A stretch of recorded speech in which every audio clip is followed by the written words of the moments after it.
नमस्कार, current news में आपका स्वागत है। मैं हूं आतिफा काजी। इस सेगमेंट में हम उन खास और जरूरी खबरों की चर्चा करते हैं जो आपकी परीक्षा के लिहाज से बेहद अहम साबित हो सकती हैं। ये बीते हफ्ते की वो बड़ी खबरें होती हैं जिनके इर्द गिर्द आपकी परीक्षा के सवाल बनाए जा सकते हैं। तो चलिए सबसे पहले हेडलाइंस पर डालते हैं नजर। डिफॉल्ट बेल पर सुप्रीम कोर्ट का आदेश, ऋतु छाबरिया केस को आधार बनाने पर लगाई रोक, केंद्र ने दायर की अर्जी। पॉश एक्ट के क्रियान्वयन पर सुप्रीम कोर्ट ने जताई चिंता, सख्ती से लागू करने का दिया आदेश, यौन उत्पीड़न को रोकना है कानून का मकसद। आरबीआई के गोल्ड रिजर्व में हुआ इजाफा, पिछले साल के मुकाबले 5% की हुई वृद्धि, बढ़ती मुद्रास्फीति बनी वजह। सुर्खियों में आया पोर्टेबल फोन चार्जिंग डिवाइस रोशनी, लगातार काम करने में सक्षम है डिवाइस, खारे पानी का हुआ है इस्तेमाल। और भारत को लौटाएगा अमेरिका ऐतिहासिक मूर्तियां, $1.2 मिलियन से अधिक है इनकी कीमत, इनमें कामदेव की मूर्ति भी है शामिल। चलिए खबरों को विस्तार से देखते हैं। हाल ही में सुप्रीम कोर्ट ने डिफॉल्ट बेल को लेकर एक अहम फैसला सुनाया। इसमें शीर्ष अदालत ने निचली अदालतों को लंबित डिफॉल्ट जमानत याचिकाओं पर फैसला करने का निर्देश दिया है। हालांकि अदालत ने कहा है कि ऋतु छाबरिया बनाम भारत संघ और अन्य मामले को आधार बनाए बिना डिफॉल्ट जमानत पर विचार किया जाए। दरअसल बीते दिनों प्रवर्तन निदेशालय ने दिल्ली हाई कोर्ट के एक फैसले को चुनौती देते हुए सुप्रीम कोर्ट में एक याचिका दायर की थी। इसमें ऋतु छाबरिया मामले के आधार पर एक आरोपी को डिफॉल्ट जमानत दी गई थी। ऋतु छाबरिया मामले में देखा गया कि जांच अधिकारियों द्वारा नियमित रूप से 60 या 90 दिनों की अवधि के भीतर अपूर्ण या पूरक आरोप पत्र दायर किया गया, ताकि अभियुक्त को डिफॉल्ट जमानत की मांग करने से रोका जा सके। इसलिए कोर्ट ने कहा था कि सरकारी तंत्र अभियुक्तों को उनके डिफॉल्ट जमानत के अधिकार से वंचित नहीं कर सकता है। साथ ही सीआरपीसी की धारा 167(2) के तहत डिफॉल्ट जमानत का अधिकार केवल एक वैधानिक अधिकार नहीं है, बल्कि एक मौलिक अधिकार है जो संविधान के अनुच्छेद 21 के तहत मिला है। लेकिन सरकार का मानना है कि इस निर्णय के कारण केंद्रीय एजेंसियां कठिनाइयों का सामना कर सकती हैं। लिहाजा केंद्र ने ऋतु छाबरिया के फैसले को वापस लेने के लिए एक अर्जी भी दायर की है। दरअसल जब पुलिस एक व्यक्ति को किसी भी अपराध के लिए पकड़ती है तो कोर्ट में हाजिर करने के बाद उसे जुडिशियल कस्टडी में भेज दिया जाता है। अब यदि व्यक्ति जमानत की मांग करता है और उसे जमानत नहीं मिल पाती है तो डिफॉल्ट जमानत ही जेल से बाहर निकलने का एक रास्ता बचता है। हालांकि इसकी कुछ शर्तें हैं। इसके मुताबिक यदि संबंधित जांच अधिकारी 60 दिनों के भीतर चार्जशीट दाखिल करने में विफल रहता है तो अभियुक्त डिफॉल्ट जमानत का हकदार होगा। हालांकि कुछ श्रेणियों के अपराधों के लिए चार्जशीट दाखिल करने की निर्धारित अवधि 90 दिन है। उधर सुप्रीम कोर्ट ने कार्यस्थल पर महिलाओं के यौन उत्पीड़न को लेकर चिंता जताई। पॉश यानी यौन उत्पीड़न रोकथाम निषेध और निवारण अधिनियम 2013 के कार्यान्वयन में खामियों को उजागर किया। हालिया संदर्भ में देखें तो 30 राष्ट्रीय खेल संघों में से केवल 16 संघों द्वारा अनिवार्य आंतरिक शिकायत समितियों का गठन किया गया है। इसलिए शीर्ष अदालत ने केंद्र, राज्य और केंद्र शासित प्रदेशों को इस अधिनियम को सख्ती से लागू कराने का आदेश दिया है। साथ ही यह सुनिश्चित करने को कहा है कि सभी सरकारी निकायों में आंतरिक शिकायत समितियों का गठन हो। गौरतलब है कि पॉश अधिनियम साल 2013 में कार्यस्थल पर महिलाओं के यौन उत्पीड़न के मुद्दे को हल करने के मद्देनजर लाया गया था। इसका मकसद महिलाओं के लिए एक सुरक्षित और अनुकूल कार्य वातावरण बनाना और यौन उत्पीड़न के खिलाफ सुरक्षा प्रदान करना है। पॉश अधिनियम यौन उत्पीड़न में शारीरिक संपर्क और यौन प्रस्ताव, यौन अनुग्रह के लिए मांग या अनुरोध, अश्लील टिप्पणी करना, अश्लील चित्र दिखाना और किसी भी अन्य अवांछित शारीरिक, मौखिक या गैर मौखिक व्यवहार जैसे कार्य को शामिल करता है। साथ ही कार्यस्थल पर रोजगार में अधिमान्य व्यवहार का निहित या स्पष्ट वादा, अंतर्निहित हानिकारक व्यवहार का खतरा, वर्तमान या भविष्य के रोजगार के बारे में धमकी को भी यौन उत्पीड़न की श्रेणी में रखा गया है। इसके अलावा काम में हस्तक्षेप या डराने या आक्रामक या शत्रुतापूर्ण कार्य वातावरण, स्वास्थ्य या सुरक्षा को प्रभावित करने वाले अपमानजनक व्यवहार इसमें शामिल हैं। कानून के मुताबिक 10 से अधिक कर्मचारियों वाले किसी भी नियोक्ता को एक आंतरिक शिकायत समिति गठित करनी होगी। यौन उत्पीड़न की स्थिति में कोई भी महिला कर्मचारी औपचारिक रूप से इसकी शिकायत यहां दर्ज करा सकती है। इसके अलावा देश के प्रत्येक जिले में 10 से कम कर्मचारियों वाली फर्मों में काम करने वाली महिलाओं और घरेलू कामगारों सहित अनौपचारिक क्षेत्र से शिकायतें प्राप्त करने के लिए एक स्थानीय समिति बनाने का प्रावधान करता है। बीते दिनों मणिपुर में 2 समुदायों के बीच हिंसा देखने को मिली। मैतेई समुदाय को जनजाति का दर्जा देने की मांग का जबरदस्त विरोध हुआ था। अब कुकी जनजाति ने भी सरकार के सामने अपनी मांग रखी है। हाल ही में कुकी जनजाति के 10 विधायकों ने मणिपुर के मुख्यमंत्री बीरेन्द्र सिंह के समक्ष समुदाय के लिए अलग प्रशासन की मांग की है। यानी अब कुकी जनजाति के लिए अब अलग राज्य की मांग की जा रही है। कुकी समुदाय के कुकी स्टेट डिमांड कमेटी यानी केएसडीसी नामक एक संगठन ने भी कुकीलैंड बनाने की मांग को एक बार फिर से सरकार के समक्ष रखा है। कुकीलैंड के क्षेत्र में सदर पहाड़ियां, कुकी वर्चस्व वाला चुराचांदपुर जिला और चंदेल शामिल है। इसके साथ ही नागा बाहुल्य क्षेत्र को भी केएसडीसी ने कुकीलैंड में शामिल होने का दावा किया है। इसमें तमेंगलोंग और उखरुल के कुछ हिस्से आते हैं। आपको बता दें कि जहां मैतेई समुदाय का घाटी क्षेत्र में, वहीं कुकी का पहाड़ी क्षेत्रों में प्रभुत्व है। 2011 की जनगणना के अनुसार मणिपुर राज्य की आबादी में लगभग 25% कुकी समुदाय की हिस्सेदारी है। झूम खेती इस समुदाय की आजीविका का मुख्य स्रोत है। कुकी समुदाय अरुणाचल प्रदेश को छोड़कर उत्तर पूर्व के सभी राज्यों में पाए जाते हैं। इसके साथ ही इस समुदाय के लोग पड़ोसी देश म्यांमार में भी निवास करते हैं। हाल ही में गृह मंत्रालय ने ब्रिटिश काल के जेल कानून के स्थान पर मॉडल प्रिजन्स एक्ट 2023 सामने रखा। पुराने कानून की जगह इसमें कई बदलाव किए गए हैं। इस एक्ट में मुख्य तौर पर कैदियों के सुधार और पुनर्वास पर ध्यान दिया जाएगा। पुलिस अनुसंधान और विकास ब्यूरो ने कई राज्य के जेल अधिकारियों और विशेषज्ञों आदि के साथ व्यापक विचार विमर्श करने के बाद ही ये ड्राफ्ट तैयार किया है। मॉडल प्रिजन्स एक्ट की विशेषताओं की बात करें तो इसमें जेल में मोबाइल फोन जैसी प्रतिबंधित वस्तुओं के उपयोग के लिए कैदियों और जेल कर्मचारियों के लिए सजा के प्रावधान किए गए हैं। इसके साथ ही हाई सिक्योरिटी जेल की स्थापना और प्रबंधन का प्रस्ताव सामने रखा गया है। एक्ट में अच्छे आचरण को प्रमोट करने के लिए कैदियों को कानूनी सहायता, पैरोल और समय से पहले रिहाई के विकल्प भी शामिल किए गए हैं। इसके साथ ही ड्राफ्ट में महिला और ट्रांसजेंडर कैदियों के लिए विशेष प्रावधान किए गए हैं तथा कैदियों के शारीरिक और मानसिक कल्याण की बात भी कही गई है। जेल प्रशासन में पारदर्शिता लाने के लिए मॉडर्न टेक्नोलॉजी के उपयोग का प्रावधान किया गया है। इसके अतिरिक्त अदालतों के साथ वीडियो कॉन्फ्रेंसिंग की भी सुविधा मॉडल प्रिजन्स एक्ट में प्रदान की जाएगी। आपको बता दें कि मौजूदा कानून को बदलने के पीछे गृह मंत्रालय ने कई तर्क दिए हैं। मंत्रालय ने कहा है कि मौजूदा कानून यानी 1894 का जेल अधिनियम आजादी से पहले का कानून है और लगभग 130 साल पुराना है। इसके साथ ही 2 अन्य संबंधित कानून द प्रिजन्स एक्ट 1900 और the transfer of prisons act 1950 भी कई दशक पुराने हैं। वर्तमान समय की मांग को पूरा करने में ये दशकों पुराने नियम अक्षम हैं। ऐसे में मॉडल प्रिजन्स एक्ट 2023 जेल प्रबंधन की दिशा में उपयोगी कदम साबित होगा। हाल ही में पत्तन, पोत परिवहन एवं जलमार्ग मंत्रालय ने हरित पत्तन दिशा निर्देश 2023 लॉन्च किया। इसे हरित सागर नाम दिया गया है। ये दिशा निर्देश पत्तन विकास, संचालन और रखरखाव में इकोसिस्टम के साथ कार्यकुशलता बढ़ाने की परिकल्पना पर आधारित है। इसका मकसद जीरो कार्बन उत्सर्जन लक्ष्य को प्राप्त करना है। इसके तहत प्रमुख बंदरगाहों के लिए एक व्यापक कार्य योजना तैयार करने का लक्ष्य रखा गया है। साथ ही निर्धारित समय सीमा में कार्बन उत्सर्जन में कमी लाने के क्रम में हरित योजना कार्यान्वयन और सतत विकास लक्ष्य को प्राप्त करने के लिए अवसर प्रदान करना शामिल है। इसके अलावा वैश्विक ग्रीन रिपोर्टिंग इनिशिएटिव मानक को अपनाने का प्रावधान किया गया है।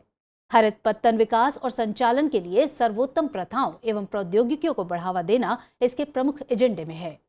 जारी दिशा निर्देश में पत्तन संचालन द्वारा शून्य अपशिष्ट लक्ष्य प्राप्त करने हेतु रिड्यूस, रीयूज, रिपर्पोज और रिसाइकल के माध्यम से कचरे को कम करने की बात कही गई है। साथ ही पत्तनों के पर्यावरणीय प्रदर्शन का आकलन और बेंचमार्किंग निर्धारित करने के लिए एक रेटिंग प्रणाली बनाने का प्रावधान है। जानकारों का कहना है कि इससे इस क्षेत्र में नवाचार, निवेश, रोजगार और सहयोग के नए अवसर उत्पन्न होंगे। साथ ही गुणवत्ता में सुधार कर पत्तनों के बीच प्रतिस्पर्धा को बढ़ावा मिलेगा। इसके अलावा संसाधनों के अनुकूलतम उपयोग और अपशिष्ट को कम करके परिचालन लागतों में कमी आएगी। हाल ही में नेशनल मेडिकल कमीशन यानी एनएमसी ने अधिसूचना जारी कर कहा है कि अब देश में सभी डॉक्टर्स को प्रैक्टिस करने के लिए अपना रजिस्ट्रेशन करवाना होगा। इसके साथ ही प्रत्येक डॉक्टर को एक यूआईडी प्रदान की जाएगी। नेशनल मेडिकल कमीशन एक्ट 2019 के तहत मान्यता प्राप्त डॉक्टर एग्जिट एग्जाम पास करने के बाद ही नेशनल मेडिकल रजिस्टर यानी एनएमआर में पंजीकरण के योग्य माने जाएंगे। एनएमसी की वेबसाइट पर डॉक्टर से संबंधित जानकारी जैसे उनका रजिस्ट्रेशन नंबर, उनकी योग्यता, एमबीबीएस की डिग्री वाले संस्थान का नाम आदि सार्वजनिक तौर पर उपलब्ध होंगे। इसके साथ ही विदेश से मेडिकल की पढ़ाई कर लौटे डॉक्टर्स भी भारत में अपनी सेवा देने के लिए रजिस्ट्रेशन करवा सकते हैं। एक्ट की धारा 15 के तहत आयोजित होने वाले एग्जिट एग्जाम पास करने के बाद फॉरेन मेडिकल ग्रेजुएट रेगुलेशन 2021 की सभी शर्तों को पूरा करते हुए ये डॉक्टर्स एनएमआर में पंजीकरण के लिए योग्य होंगे।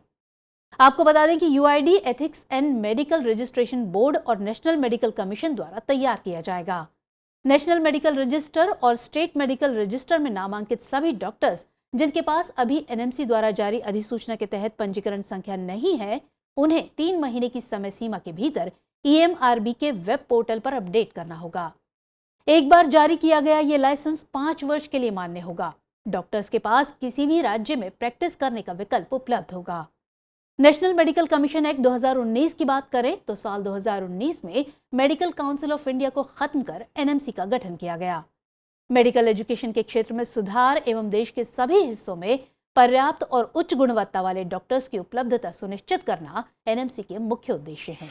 हाल ही में आरबीआई ने सभी बैंकों और वित्तीय संस्थानों को 1 जुलाई तक अल्टरनेटिव रेफरेंस रेट को अपनाने का निर्देश दिया है। इसमें एसओएफआर यानी सिक्योर्ड ओवरनाइट फाइनेंसिंग रेट जैसी व्यवस्था को अपनाने पर जोर दिया गया है।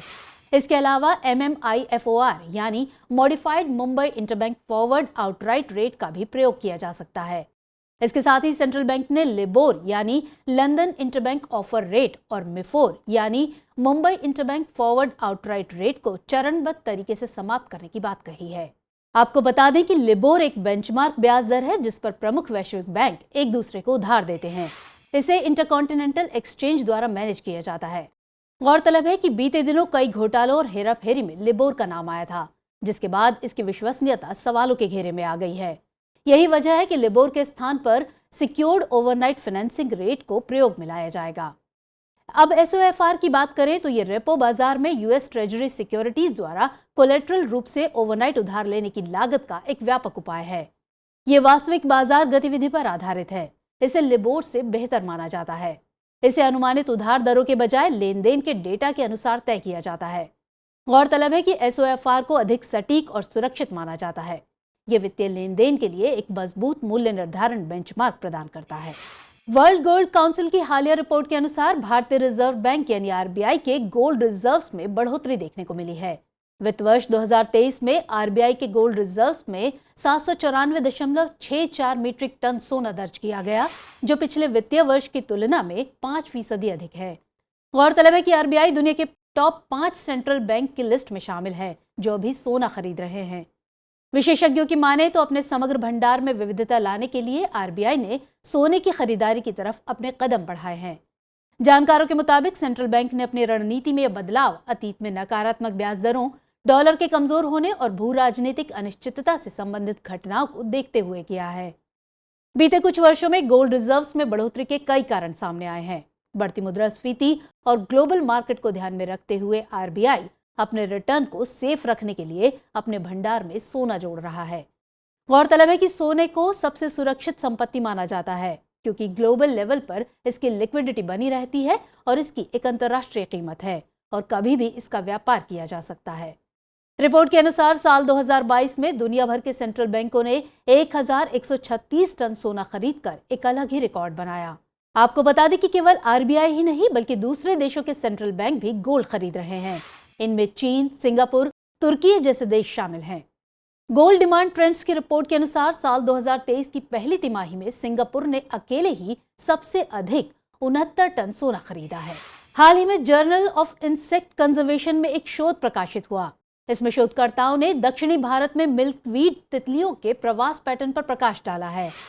इसमें भूमि उपयोग परिवर्तन, निवास स्थान की गिरावट और जलवायु परिवर्तन के कारण तितलियों को होने वाले प्रवासन और संरक्षण शामिल हैं। दरअसल लाखों मिल्कवीड तितलियां गर्मी के मौसम में अपने बचाव के लिए दक्षिणी भारत में पूर्वी और पश्चिमी घाटों के बीच प्रवास करती हैं। शोध के मुताबिक इस दौरान तितलियों के पंख पूर्व की ओर यात्रा करने से क्षतिग्रस्त हो जाते हैं। शोधकर्ताओं का कहना है कि मिल्कवीड तितलियों का प्रवास पारिस्थितिकी तंत्र के लिए बहुत अहम है। इसका कारण परागणकर्ता के रूप में इनका एक स्थान से दूसरे स्थान पर जाना है। हालांकि आवास विनाश और जलवायु परिवर्तन उनके प्रवास के लिए खतरा बन रहे हैं। ऐसे में उनके प्रवास के पैटर्न और भोजन की आदतों का अध्ययन करके पौधे और पशु के बीच परस्पर संबंध स्थापित किया जा सकता है। इससे पारिस्थितिक तंत्र की रक्षा करने में मदद मिलेगी। गौरतलब है कि मिल्कवीड तितलियां ब्रश फुटेड तितली परिवार यानी निम्फालिडे से संबंधित एक समूह है। इसमें लगभग 300 प्रजाति शामिल हैं, जिनमें मोनाक तितली भी शामिल है। आमतौर पर इनके पंख भूरे या नारंगी रंग के होते हैं और इन पर काले और सफेद पैटर्न मौजूद होते हैं। अपनी जैव विविधता को लेकर पश्चिमी घाट अक्सर ही चर्चा में छाया रहता है। हाल ही में centre for cellular and molecular biology ने अपनी स्टडी में पश्चिमी घाट के पालघाट गैप को लेकर नया खुलासा किया है। नवीनतम शोध में बताया गया है कि यहाँ पेड़ों की 450 से अधिक प्रजातियां पाई जाती हैं, जिनमें कुछ विशेष और दुर्लभ पेड़ों की प्रजातियां भी शामिल हैं। हालिया रिपोर्ट के अनुसार 130 मिलियन वर्षों से अधिक समय से पेड़ों की ये प्रजातियां पालघाट गैप के दक्षिण में मौजूद हैं, जिनमें मैग्नोलिया, चंपाका जैसे कुछ पेड़ों की प्रजातियां भी शामिल हैं। पालघाट गैप नीलगिरी और अन्नामलाई की पहाड़ियों के बीच लगभग 40 किलोमीटर चौड़ा एक क्षेत्र है, जो एक तरफ तमिलनाडु के कोयम्बटूर को केरल के पालक्काड से जोड़ता है। इस गैप के उत्तर और दक्षिण में पाई जाने वाली प्रजातियों में जैविक और भौगोलिक तौर पर काफी अंतर देखने को मिलता है। विशेषज्ञों के अनुसार पालघाट गैप की उत्पत्ति ऑस्ट्रेलिया और अफ्रीका के गोंडवाना लैंड से अलग होने के बाद हुई है। हालांकि इसके बाद भारत और मेडागास्कर के बीच हुए ज्वालामुखी विस्फोट को भी पालघाट दर्रे के निर्माण की वजह माना जाता है। हाल ही में 3 दशकों के बाद पहली बार पाकिस्तान के पंजाब प्रांत में घड़ियाल देखा गया। ये भारत और पाकिस्तान दोनों के पंजाब क्षेत्र से वर्षों पहले विलुप्त हो गए थे।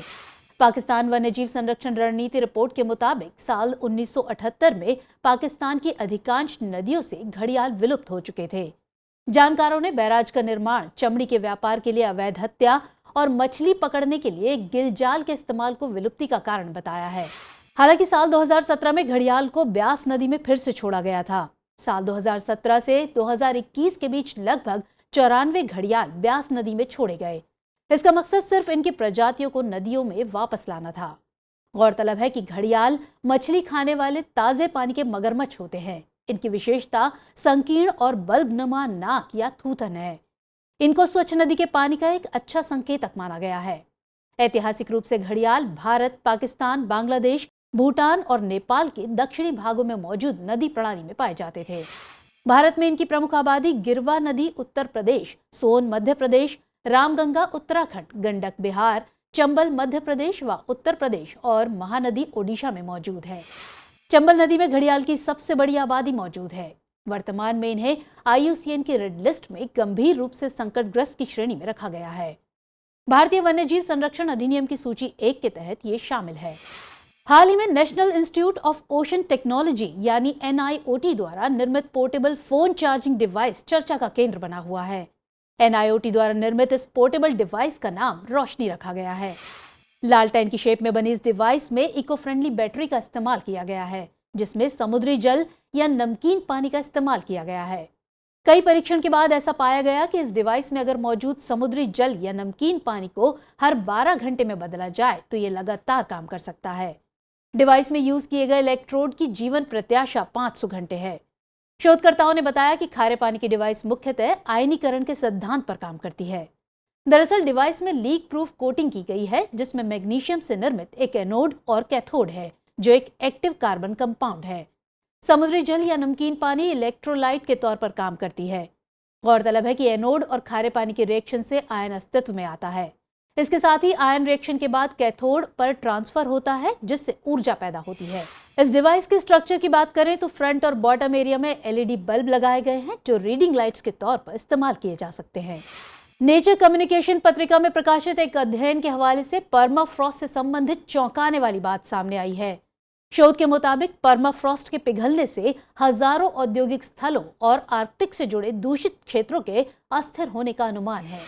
इससे पूरे क्षेत्र में जहरीले पदार्थ फैलने की आशंका है। वैज्ञानिकों का कहना है कि इस शताब्दी के अंत तक लगभग 2100 औद्योगिक स्थल और 10,000 दूषित स्थलों के प्रभावित होने की संभावना है। सामान्य अवधारणा है कि आर्कटिक एक निर्जन क्षेत्र है। हालांकि ये तेल क्षेत्रों और पाइपलाइनों, खानों और सैन्य ठिकानों जैसी अनगिनत औद्योगिक सुविधाओं से युक्त है। चिंता की बात यह है कि सभी बुनियादी ढांचे परमाफ्रॉस्ट पर बनाए गए हैं। साथ ही इन औद्योगिक कचरे को परमाफ्रॉस्ट के नीचे दबा दिया गया है। इसको नीचे दबाने का कारण 1990 के दशक में वैज्ञानिकों का यह दावा था कि यह स्थायी रूप से बंद रहेगा। शोध में औद्योगिक अपशिष्ट प्रकारों में ड्रिलिंग और खनन अपशिष्ट, ड्रिलिंग मड और तरल पदार्थ, खदान अपशिष्ट, भारी धातु, ईंधन और रेडियोधर्मी कचरा शामिल है। चूंकि जलवायु परिवर्तन के कारण आर्कटिक बाकी क्षेत्र की तुलना में लगभग 4 गुना तेजी से गर्म हो रहा है। नतीजतन परमाफ्रॉस्ट तेजी से पिघल रहा है। इस प्रकार ये न केवल औद्योगिक स्थलों बल्कि दूषित क्षेत्रों को भी अस्थिर कर सकता है। वैज्ञानिकों ने चेताया है कि एक बार अस्थिरता होने से पूरे क्षेत्र में जहरीले पदार्थ फैल जाएंगे। इससे वहां रहने वाली कई प्रजातियों और उन पर निर्भर लोगों के स्वास्थ्य को खतरा होगा। साथ ही जैव विविधता को भी नुकसान पहुंचेगा। गौरतलब है कि परमाफ्रॉस्ट वो क्षेत्र होता है जो कम से कम लगातार 2 साल से 0 डिग्री सेल्सियस से कम तापमान के कारण बर्फ से ढका होता है। स्थिर रूप से जमे हुए ये क्षेत्र उच्च पर्वतीय क्षेत्र और पृथ्वी के उच्च अक्षांश यानी उत्तरी और दक्षिणी ध्रुवों पर पाए जाते हैं। हाल ही में अमेरिका के famous metropolitan museum of art यानी MET ने भारत की 15 प्राचीन मूर्तियों को लौटाने का आदेश दिया है। इसमें प्रथम शताब्दी ईसा पूर्व से लेकर 11वीं शताब्दी ईस्वी तक की प्राचीन और ऐतिहासिक महत्व वाली कलाकृतियां शामिल हैं। मौजूदा समय में इनकी कीमत $1.2 मिलियन से अधिक बताई जा रही है। इन प्राचीन कलाकृतियों में टेराकोटा, तांबा और पत्थर से निर्मित वस्तुएं शामिल हैं। इसमें टेराकोटा से बनी बच्चे को गोद में लिए हुए यक्षिणी की मूर्ति है, जिसका संबंध शुंग काल से बताया जाता है। इसके अलावा 8वीं शताब्दी की जम्मू कश्मीर से प्राप्त कामदेव की मूर्ति भी शामिल है। प्राचीन वस्तुओं में से एक आकर्षक बलुआ पत्थर से निर्मित नर्तकी की मूर्ति भी है, जिसकी कीमत $1,00,000 बताई जा रही है। आपको बता दें कि metropolitan museum of art America के न्यूयॉर्क शहर में स्थित है। इसकी स्थापना साल 1870 में हुई थी। विश्व के सर्वश्रेष्ठ संग्रहालयों में इसकी गिनती होती है। इस म्यूजियम में 20 लाख से अधिक कलाकृतियां संग्रहित हैं। हाल ही में मेट ने भारत को 16 कलाकृतियां सौंपी थी, जो तस्करी और अन्य माध्यमों से वहां तक पहुंची थी। गौरतलब है कि ऐतिहासिक महत्व रखने वाली वस्तुओं को विदेशों से एक प्रक्रिया के तहत वापस लाया जाता है। जो प्राचीन कलाकृतियां लौटाई जाती हैं, उन्हें आमतौर पर विदेश में भारतीय उच्चायोगों को सौंप दिया जाता है। इसके बाद विदेश मंत्रालय ASI को सूचित करता है, जो ऐसी प्रत्यावर्तित वस्तुओं का संरक्षक है। ASI तब वस्तुओं को सत्यापित करने के लिए एक टीम भेजता है, जिसके बाद भारत में उनकी भौतिक वापसी के बारे में निर्णय लिया जाता है। खबरों के बाद अब बुलेटिन से जुड़े 5 सवालों पर डालते हैं नजर। आज के बुलेटिन पर आधारित 5 प्रश्न इस प्रकार हैं। पहला प्रश्न है, डिफॉल्ट जमानत से संबंधित निम्नलिखित कथनों पर विचार कीजिए। 1. CRPC की धारा 167(2) में डिफॉल्ट जमानत का प्रावधान है। 2. यदि संबंधित जांच अधिकारी 60 दिनों के भीतर चार्जशीट दाखिल करने में विफल रहता है तो अभियुक्त डिफॉल्ट जमानत का हकदार होता है। उपर्युक्त में से सही कथन है या हैं? केवल 1, केवल 2, 1 और 2 दोनों, या फिर ना तो 1 और ना ही 2। अगला प्रश्न है, निम्नलिखित कथनों पर विचार कीजिए। 1. मॉडल प्रिजन्स एक्ट 2023 को ब्रिटिश काल के जेल कानून के स्थान पर लाया गया है। 2. इस एक्ट के अंतर्गत कैदियों को मोबाइल फोन जैसी अब तक प्रतिबंधित सुविधाएं प्रदान की जाएंगी। 3. इसके अलावा इस एक्ट में महिला और ट्रांसजेंडर कैदियों के लिए विशेष प्रावधान किए गए हैं। उपर्युक्त में से सही कथन है या फिर हैं? केवल 1 और 2, केवल 2 और 3, केवल 1 और 3, या फिर सभी। अगला प्रश्न है, निम्नलिखित कथनों पर विचार कीजिए। 1. वित्त वर्ष 2023 में RBI के गोल्ड रिजर्व में 794.64 मीट्रिक टन सोना दर्ज किया गया। 2. यह पिछले वित्तीय वर्ष की तुलना में 2% अधिक है। उपर्युक्त में से सही कथन है या फिर हैं? केवल 1, केवल 2, 1 और 2 दोनों, या फिर ना तो 1 और ना ही 2। अगला प्रश्न है, निम्नलिखित कथनों पर विचार कीजिए। 1. मिल्कवीड तितलियां ब्रश फुटेड तितली परिवार यानी निम्फालिडे से संबंधित एक समूह है। 2. ये तितलियां गर्मी के मौसम में अपने बचाव के लिए दक्षिणी भारत में पूर्वी और पश्चिमी घाटों के बीच प्रवास करती हैं। उपर्युक्त में से सही कथन है या फिर हैं? केवल 1, केवल 2, 1 और 2 दोनों, या फिर ना तो 1 और ना ही 2। अंतिम प्रश्न है, निम्नलिखित कथनों पर विचार कीजिए। 1. रोशनी एक पोर्टेबल फोन चार्जिंग डिवाइस है। 2. लालटेन की शेप में बनी इस डिवाइस में इको फ्रेंडली बैटरी का इस्तेमाल किया गया है। 3. इसकी बैटरी में मीठे पानी का इस्तेमाल किया जाता है। उपर्युक्त में से सही कथन है या फिर हैं? केवल 1 और 2, केवल 2 और 3, केवल 1 और 3, या फिर सभी। तो फिलहाल इस बुलेटिन में इतना ही। खबरों को विस्तार से पढ़ने के लिए विजिट करें www.drishtiis.com पर। साथ ही दृष्टि आईएएस के हिंदी, अंग्रेजी यूट्यूब चैनल और दृष्टि PCS यूट्यूब चैनल को लाइक, शेयर और सब्सक्राइब करना ना भूलें। लेकिन चलते चलते डालते हैं कुछ छोटी मगर जरूरी खबरों पर नजर। हाल ही में आवास और शहरी मामलों के मंत्री श्री हरदीप सिंह पुरी ने माई लाइफ माई सिटी अभियान की शुरुआत की है।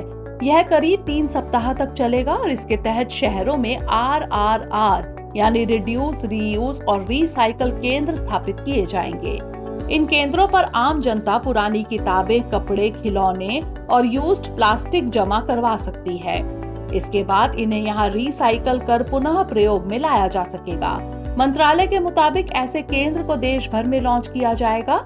यह अभियान स्वच्छ भारत मिशन शहरी 2.0 के तहत नागरिकों के संकल्प को मजबूत करेगा। इसका मकसद रोजमर्रा की आदतों में बदलाव कर पर्यावरण की सुरक्षा के प्रति नागरिकों को सजग करना है। दक्षिण भारत के राज्य तमिलनाडु का पारंपरिक खेल जल्लीकट्टू इन दिनों सुर्खियों में बना हुआ है।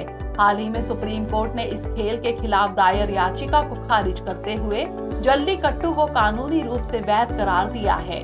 आपको बता दें कि पोंगल त्योहार के दौरान यह खेल राज्य में बड़े ही पैमाने पर खेला जाता है। दरअसल इस खेल के खिलाफ animal welfare board of India और people for the ethical treatment of animals यानी पेटा इंडिया ने सुप्रीम कोर्ट में याचिका दायर कर सांडों के साथ क्रूर व्यवहार का आरोप लगाकर इस खेल पर रोक की मांग की थी। लेकिन कोर्ट ने कहा कि यह खेल राज्य की संस्कृति का हिस्सा है और राज्यों ने पशुओं को क्रूरता से बचाने के उचित उपाय किए हैं।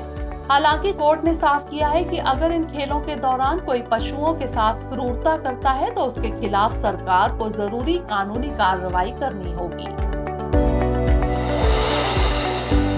ChatGPT के बाद AI टूल जेमिनी सुर्खियों में है। इसे गूगल ने तैयार किया है। हालांकि इसे सुरक्षा उपायों को चेक करने के बाद मार्केट में उतारा जाएगा। गूगल के मुताबिक यह एक मल्टी मॉडल टूल है। इसे API यानी application programming interface, integration, memory और प्लानिंग जैसी भविष्य की आवश्यकताओं को ध्यान में रखते हुए बनाया गया है। इसके अलावा यह मल्टीलिंग्विस्टिक फैक्ट्स, कोडिंग कैपेबिलिटीज में सुधार के साथ एक मॉडर्न लैंग्वेज मॉडल है। दावा है कि जेमिनी 100 से अधिक भाषा का अनुवाद करने में सक्षम है। बता दें कि AI टूल्स ऐसे टूल्स होते हैं जो मशीन लर्निंग एल्गोरिदम्स का प्रयोग करके डेटा का विश्लेषण करते हैं और फिर उसी के अनुसार जवाब देते हैं। ऐसे टूल्स हमारे रोजमर्रा के कई कामों में मदद करते हैं, जैसे कंटेंट लिखना, ईमेल लिखना और फोटो डिजाइनिंग आदि। हाल ही में भारत और इंडोनेशिया के बीच द्विपक्षीय नौसैनिक अभ्यास समुद्र शक्ति का चौथा संस्करण आयोजित किया गया। इसे इंडोनेशिया के बाटम में आयोजित किया गया। इसका मकसद दोनों देशों की नौसेनाओं के बीच पारस्परिकता, जुड़ाव और आपसी सहयोग का विस्तार करना है। इस अभ्यास में INS कवारत्ती, डोर्नियर समुद्री गश्ती विमान और चेतक हेलीकॉप्टर ने भाग लिया।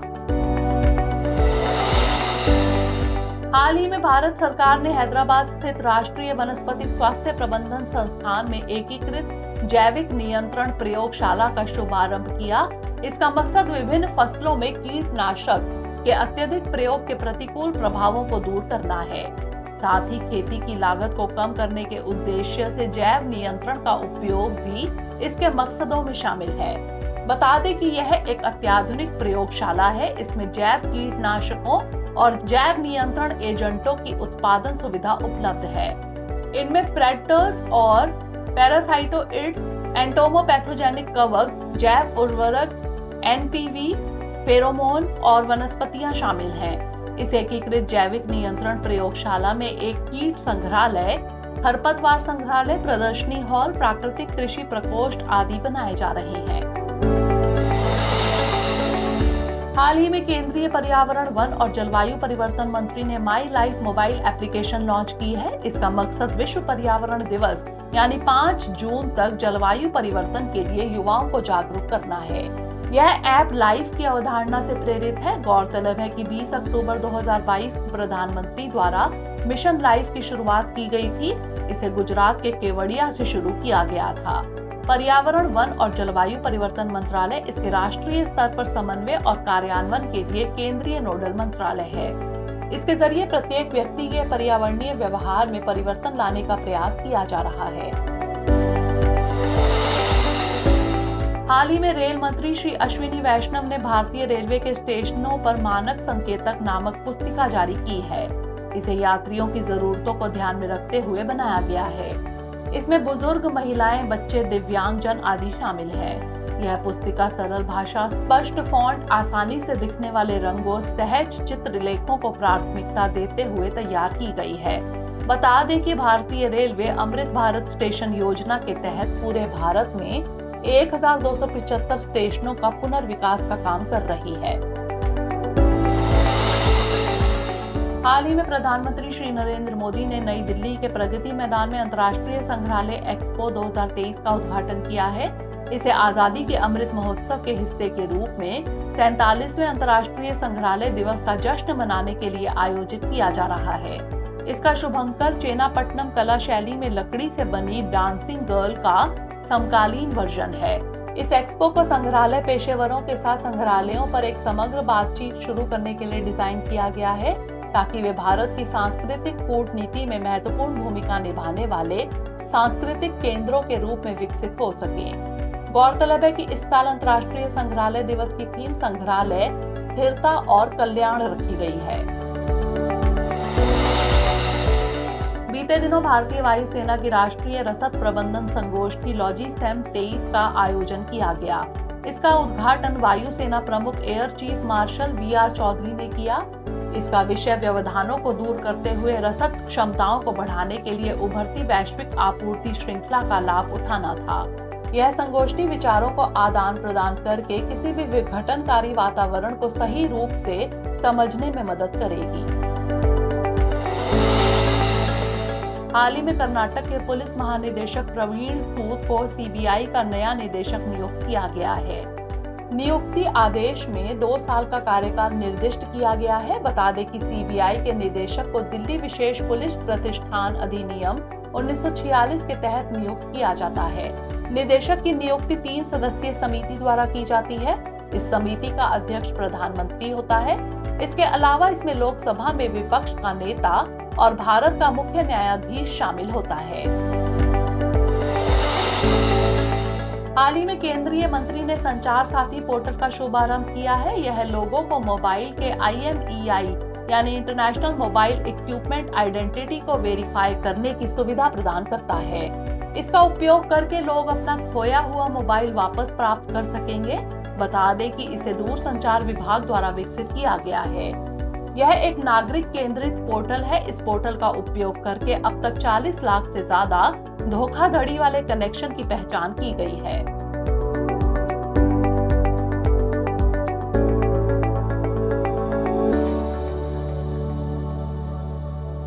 हमारी टीम कोशिश करती है कि आपको दी गई खबरों में एक भी गलती ना हो, लेकिन यदि किसी सोर्स या ह्यूमन एरर की वजह से ऐसी गलती हो जाती है तो इस वीडियो के कमेंट बॉक्स में उस गलती को सुधार कर पिन कर दिया जाता है और यह आपको कमेंट बॉक्स में सबसे ऊपर दिखाई देता है।